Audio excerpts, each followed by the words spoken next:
તમારા આધાર કાર્ડમાં નામ ખોટું છે અથવા પાન કાર્ડમાં સ્પેલિંગ મિસ્ટેક છે કે બેંક એકાઉન્ટમાં તમારું નામ થોડું અલગ લખાયેલું છે, તો આજે જ આ વિડીયો તમારે અંત સુધી જોવો જ જોઈએ, કારણ કે આ એક નાની લાગતી ભૂલ તમારા જીવનમાં કેટલીક મોટી મુશ્કેલી ઊભી કરી શકે છે અને તમે કદાચ કલ્પના પણ નહીં કરી હોય.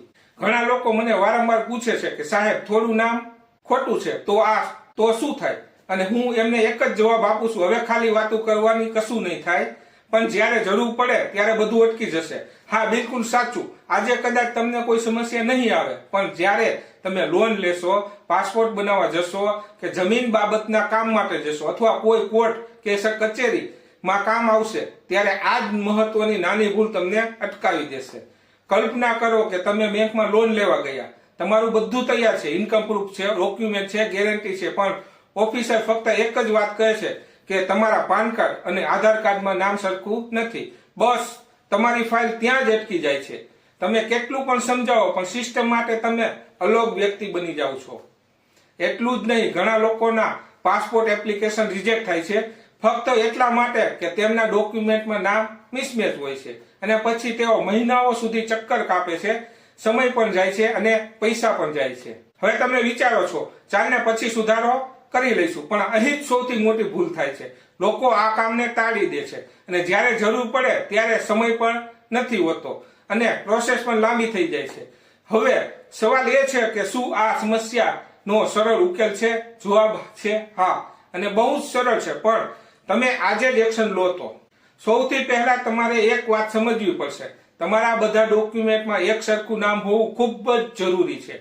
એક જ સ્પેલિંગ, એક જ ફોર્મેટ, એક જ જગ્યાએ શોર્ટ ફોર્મ અને કોઈ જગ્યાએ ફૂલ નેમ નહીં, કારણ કે સિસ્ટમ માટે બધું અલગ અલગ ગણાય છે. હવે જો આપણે આધાર કાર્ડની વાત કરીએ તો આધાર આજે સૌથી મહત્વનો ડોક્યુમેન્ટ બની ગયું છે. જો તેમાં તમારું નામ ખોટું છે તો તમે સરળ રીતે ઓનલાઈન સુધારો કરી શકો છો અને નજીકના આધાર કાર્ડ સેન્ટર પર જઈને પણ સુધારો કરી શકો છો. તમને ફક્ત એક યોગ્ય પ્રૂફ આપવું પડશે, જેમ કે માર્કશીટ, પાસપોર્ટ કે અન્ય ઓળખપત્ર, અને થોડા દિવસમાં તમારું નામ અપડેટ થઈ જશે. પણ ધ્યાન રાખજો, આધારમાં તમે વારંવાર નામ બદલી શકતા નથી, એટલે એકવાર સાચું જ નામ લખાવો. હવે પાન કાર્ડની વાત કરીએ. પાનમાં નામ ખોટું હોય તો ટેક્સ, બેન્કિંગ અને ઘણા સરકારી કામમાં મુશ્કેલી થાય છે. પાન સુધારવા માટે તમારે NSDL અથવા UTI ની વેબસાઇટ પર જઈને કરેક્શન ફોર્મ ભરવું પડે છે અને જરૂરી ડોક્યુમેન્ટ અપલોડ કરવા પડે છે. આ પ્રોસેસ પણ ખૂબ સરળ છે, પણ ઘણા લોકો આ કામ પણ ટાળે છે.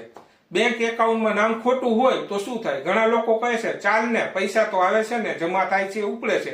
પણ જ્યારે તમે મોટું ટ્રાન્ઝેક્શન કરો કે KYC કરવાનું થાય કે લોન માટે અરજી કરો, ત્યારે જ એ ભૂલ તમને મુશ્કેલીમાં મૂકી શકે છે. બેંકમાં નામ સુધારવું ખૂબ સરળ છે, ફક્ત એક એપ્લિકેશન અને પ્રૂફ આપવું પડે. હવે સૌથી મહત્વની વાત, જમીન અને પ્રોપર્ટી ડોક્યુમેન્ટ. અહીં જો નામ ખોટું હોય તો આ બહુ જ ગંભીર બાબત બની શકે છે, કારણ કે તમારા માલિકીના હક્કો સાથે તે જોડાયેલ છે.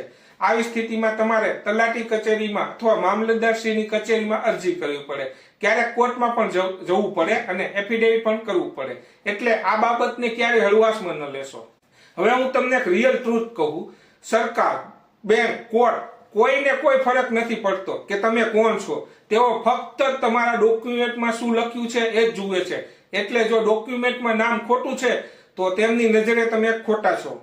તમારા કોઈ પણ ડોક્યુમેન્ટમાં નામ ખોટું છે અથવા તમે તમારું નામ સંપૂર્ણ રીતે બદલવા માંગો છો તો ફક્ત આધાર કે પાન અપડેટ કરવાથી કામ નહીં ચાલે. તમને કરવી પડશે એક કાયદેસર પ્રક્રિયા, જેને કહેવાય છે ગેજેટ. ગેજેટ એટલે સરકાર દ્વારા બહાર પાડવામાં આવતું એક અધિકૃત જાહેરનામું, જેમાં તમારું નવું નામ સત્તાવાર રીતે જાહેર થાય છે અને પછી તે કાયદેસર માન્ય બની જાય છે. ઘણા લોકોને લાગે છે કે નામ બદલવું બહુ મુશ્કેલ છે, પણ સાચી પ્રોસેસ સમજશો તો આ કામ ખૂબ સરળ બની જાય છે. હવે સવાલ, ક્યારે ગેજેટની જરૂર પડે?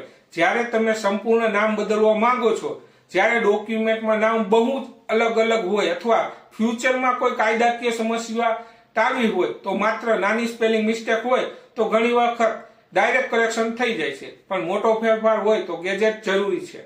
મિત્રો, ગેજેટ માટેની જરૂરી પ્રક્રિયા માટે આ વિડીયો ક્લિપ તમે જોઈ શકો છો.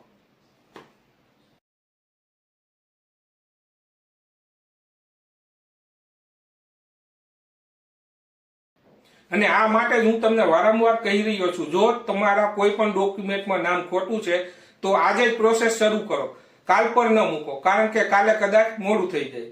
ઘણા લોકો પાસે અલગ અલગ ડોક્યુમેન્ટમાં અલગ અલગ નામ હોય છે, ક્યાંક ફાધર નામ સાથે, ક્યાંક વગર, ક્યાંક અટક સાથે, ક્યાંક ફૂલ નામ, અને પછી તેઓ પોતે જ કન્ફ્યુઝ થઈ જાય છે. એટલે કે સિમ્પલ રૂલ યાદ રાખો, એક નામ ફાઇનલ કરો અને બધે એ જ રાખો. હવે તમે વિચારતા હશો કે આટલું બધું કરવું પડશે? તો જવાબ છે હા, પણ એક વખત કરશો તો આખી જિંદગી શાંતિ મળશે, અને જો નહીં કરો તો દરેક કામમાં મુશ્કેલી આવશે. મિત્રો, આ એક માત્ર સ્પેલિંગ મિસ્ટેક નથી, આ તમારા ભવિષ્યની સુરક્ષા છે, તમારા હકની સુરક્ષા છે, તમારા પરિવારની સુરક્ષા છે. તો ફરી એકવાર હું તમને કહું, આ વિડીયો પૂરો થયા પછી તરત જ તમારા બધા ડોક્યુમેન્ટ ચેક કરો. જ્યાં પણ નામ ખોટું હોય ત્યાં સુધારાની પ્રક્રિયા શરૂ કરો, કારણ કે એક સાચું નામ તમારા બધા કામ સરળ બનાવી શકે છે, અને એક ખોટું નામ બધું જ કામ અટકાવી શકે છે. અંતમાં ફક્ત એક જ વાત, નામમાં ભૂલ એટલે જીવનમાં અટકાવ, અને આજે જ સુધારો એટલે ભવિષ્ય સુરક્ષિત. બરોબર? જો આ માહિતી તમને ઉપયોગી લાગી હોય તો વિડીયોને લાઈક કરો, તમારા મિત્રો સાથે શેર કરો, અને કોમેન્ટમાં જરૂર લખો કે તમારા કયા ડોક્યુમેન્ટમાં સમસ્યા છે, જેથી હું તમને માર્ગદર્શન આપવાનો પ્રયત્ન કરીશ. અને આવી જ કામની માહિતી માટે ચેનલને સબસ્ક્રાઇબ કરવાનું ભૂલશો નહીં. આભાર.